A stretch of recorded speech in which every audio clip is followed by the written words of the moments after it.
What's up, everybody? So today is not really a how-to video. It's just more or less a show and tell.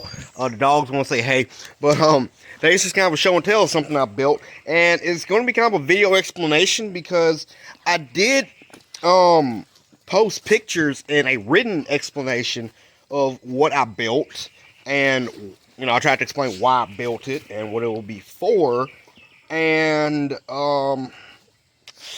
yeah, it didn't go over well with some people. I had actually deleted a Facebook post about it just because. But yeah, before we get into it, I do want to do a disclaimer. First off, I'm not a super trapper. I'm not like some of these other YouTubers. I haven't caught millions upon millions of beaver.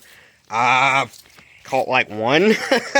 I've actually never even tried using footholds on them before. So this is all just kind of headcanon, and this is just kind of stuff that from looking at what other people said, what they would prefer this thing to do, I just tried to build it. That's all it is. So yeah. Two, I'm not trying to market this. I'm not trying. I like fabricating. I like having fun fabricating, but I don't have any real desire to make 1,000 of these and corner the market. I'm not trying to revolutionize trapping. I'm not trying to reinvent the wheel. I don't know why every time you build something and try and show it, people come out in droves trying to tell you that, this has already been made before, man. You don't got to make it. Why you got to read it? People do that every freaking time you do anything. I don't know why. But that's a disclaimer. I'm not trying to do that. Oh, I'm just getting tired. And three, there's already somebody making something similar to this, and apparently it works really, really good. Jeff Dunlap and his gang, they make something called the Black Widow stabilizers. I would post a picture, but I don't think I haven't been able to find a picture of one online. But he has videos. If you just look up Black Widow trap stabilizers, he has videos showing how they work, and they look like they work fantastically. I think they've been out for a while now. They're they can be used on multiple different types of traps. And so far, everything I've heard about them has been nothing but positive. So if you guys don't like to fabricate, you want something that's already proven, go get it. Go get some Black Widows. They do what my thing does, but like 5 times better. Okay, I'm not trying to corner him out the market. I'm not trying to do any of that. Okay, so yeah.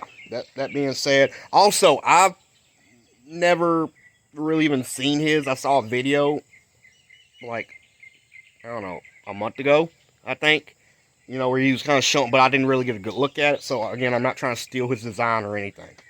So yeah, again, this is just I posted something from one of the demos from the LTA, a little doohickey one of the guys up there showed, and people were saying what they would prefer to do, and me being ADHD and liking to fabricate, I couldn't help but try and go out and make something. So I just want to show y'all what it is. So with the 4-minute long disclaimer done, I'm sorry I have to do a disclaimer or else people are going to be in the comments.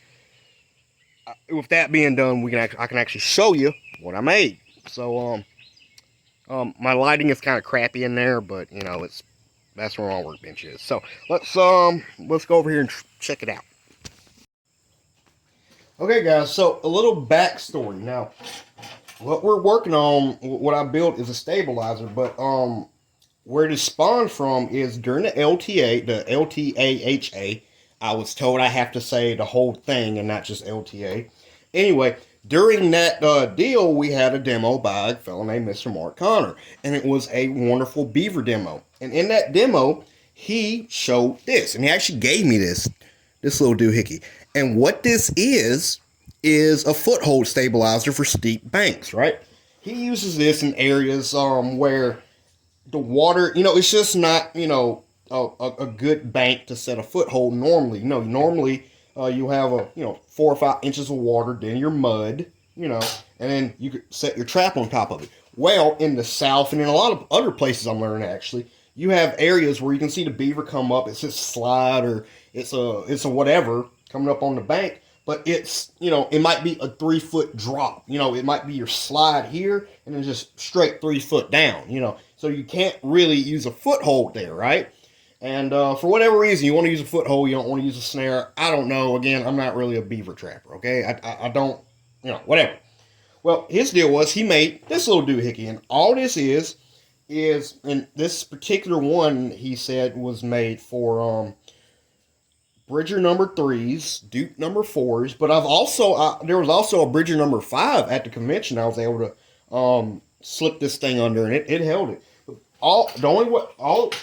The way it works is, and this is just 2 pieces of 1/8" rod, I think. And all it does is, and he uses a lot of, he was saying he uses a lot of number 3 Bridger style traps. All it does, you take this end right here, and it just slips right there underneath the levers. It holds the trap like that.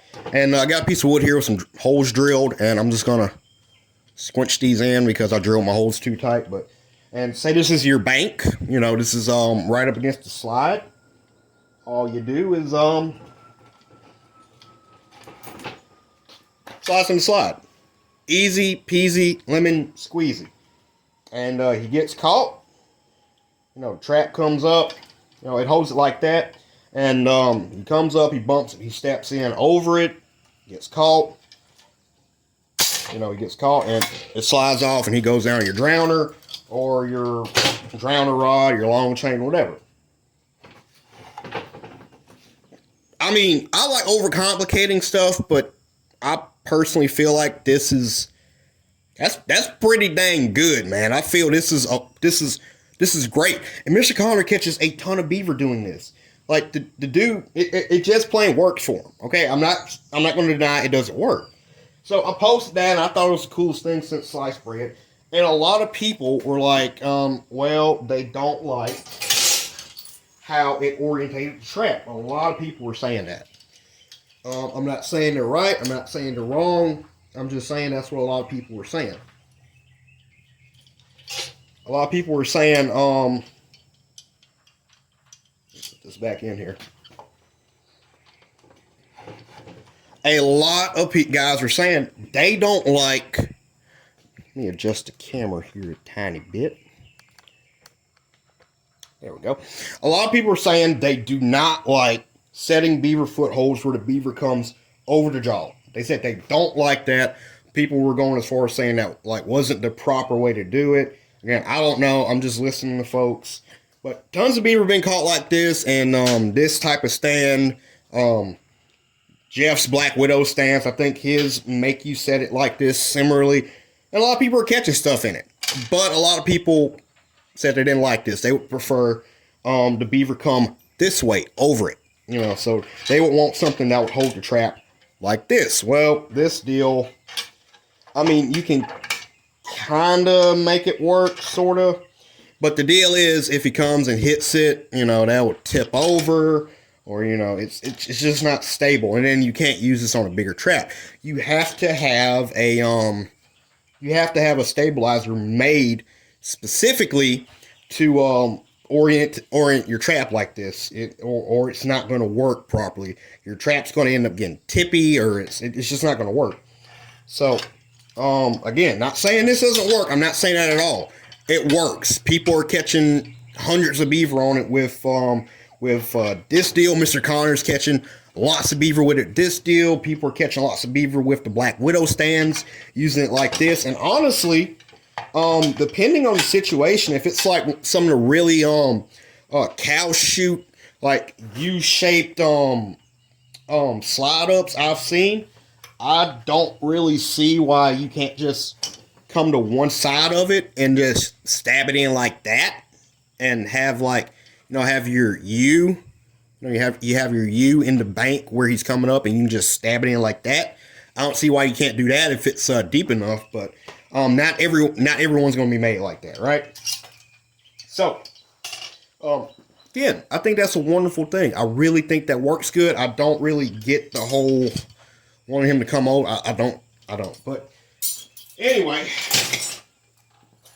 that's what people were saying they wanted. And then they were saying they wanted some with a larger trap. So, me being the ADHD little fabricating monkey I am, I can't help it. You know, it started eating on me, so I came up with this deal.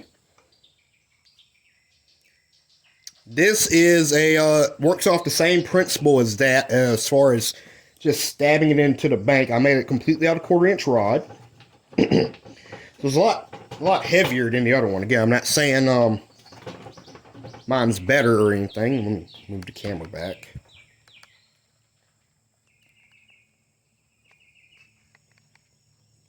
Sorry, very impromptu video, but I'm not saying mine is perfect. I'm not saying mine's the best thing since sliced bread. It's just it's specifically made to orient your trap with the levers out.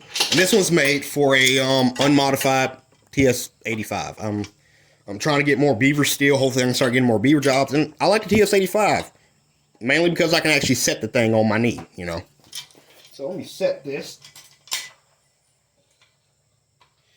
I'm not going to lie, the Bridger 5s and them other big traps that I can't physically set by hand, they terrify me.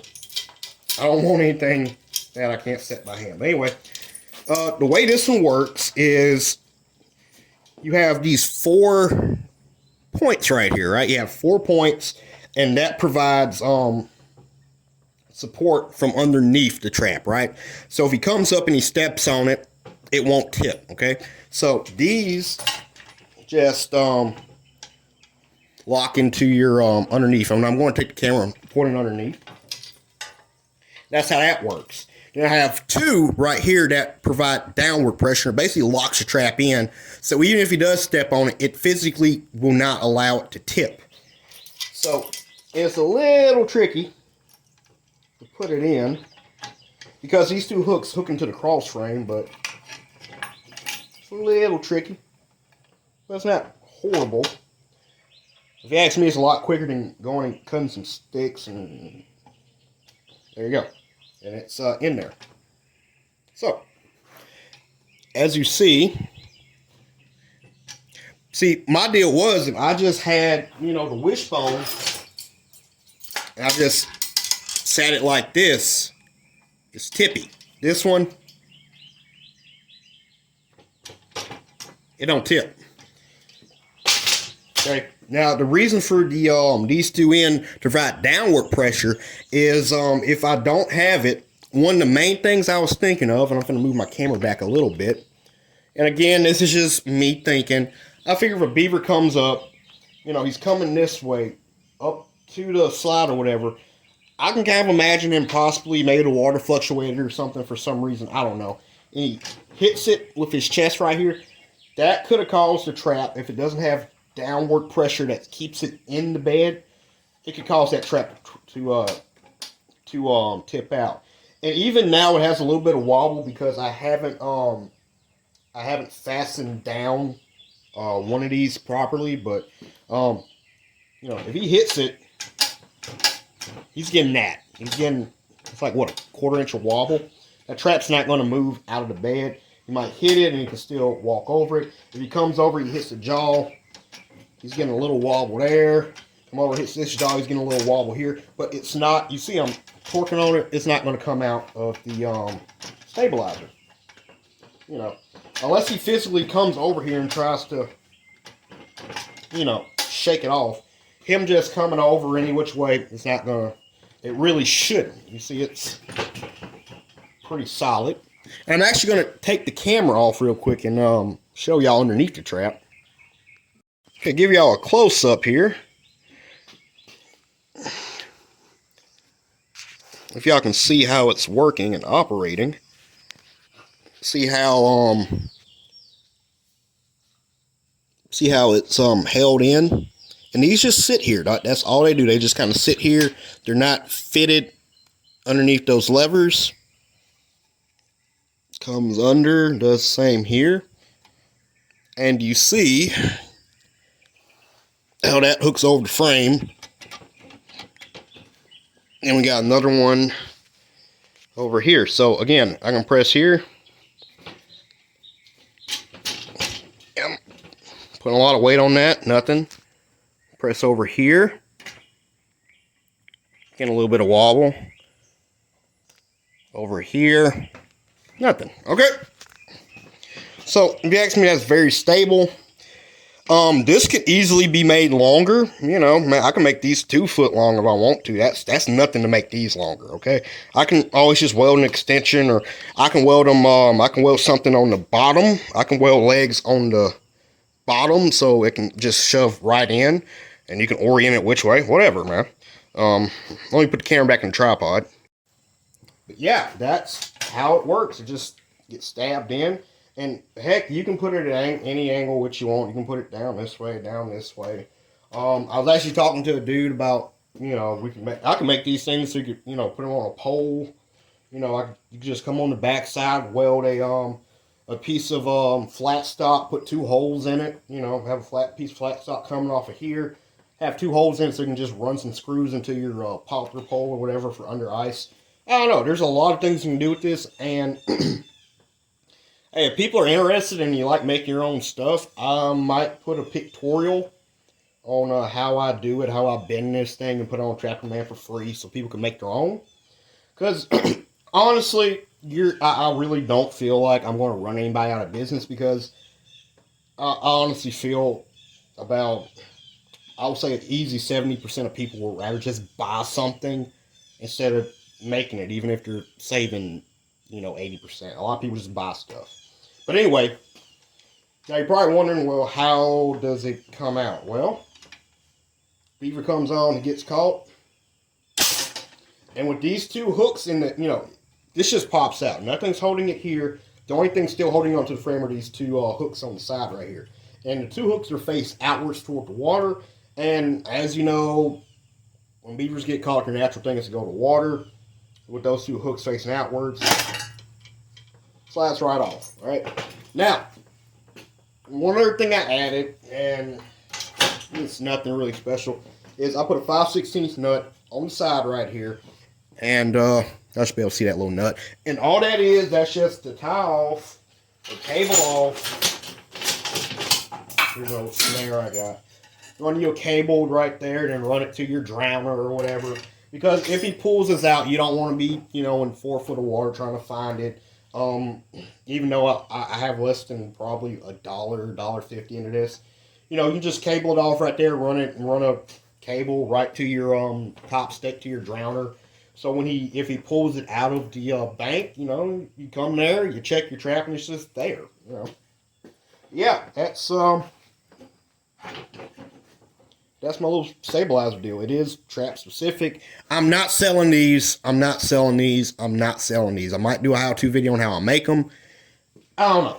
I just want to show y'all this. I want to explain why I did what I did, why I thought what I thought, and I wanted people to understand that I'm not trying to just rip off somebody else. So, but yeah, I hope if you're one of the guys who follows me on Trapper Man, this kind of made a little more sense. And again, look, if you're one of them dudes who just thinks it's, you know, better to not do something like this, I mean, or you think it's too much clutter, that's perfectly fine, dude. Like, whatever floats your boat, whatever you're comfortable doing, whatever catches you, beaver man, you keep doing that. I'm not here to tell anybody wrong or tell anybody you have to use this, you know. It's the same thing with stabilizers on conibears. Some people, some people downright cuss stabilizers. They point blank say they're a waste of time, waste of space, they're bulky, they don't do anything, and they use sticks. Hey, if you want to do that, that's perfectly fine, okay? This isn't what people, I want people to understand that both of these are not for, they're not for every set. You don't need 300 of these for every foothold set you make. These are for, these are specialty application things, so yeah. But yeah, man, if you want something like this and you don't want to build it or fabricate it, go get some Black Widow stands, man. Jeff makes a great pop product from everything I'm hearing. Go get some. I think you can get them at, you just Google Black Widow trap stabilizers, or you go to shetraps.com, or go check out Jeff's YouTube. He shows how he uses them. It seemed like a really good deal. So, Yeah, just showing my thing. Giving a little plug to Jeff Dunlap. I hope you guys go check his stuff out if you don't want to fabricate stuff. And yeah, so hope that made some sense. I hope that kind of showed what Mr. Connor's deal was and what my deal is. So yeah. You guys tell me what you think, and please don't just go in the comments and say, well, I can just buy whatever. Just please don't do that. But yeah, y'all take it easy. Hope that made sense.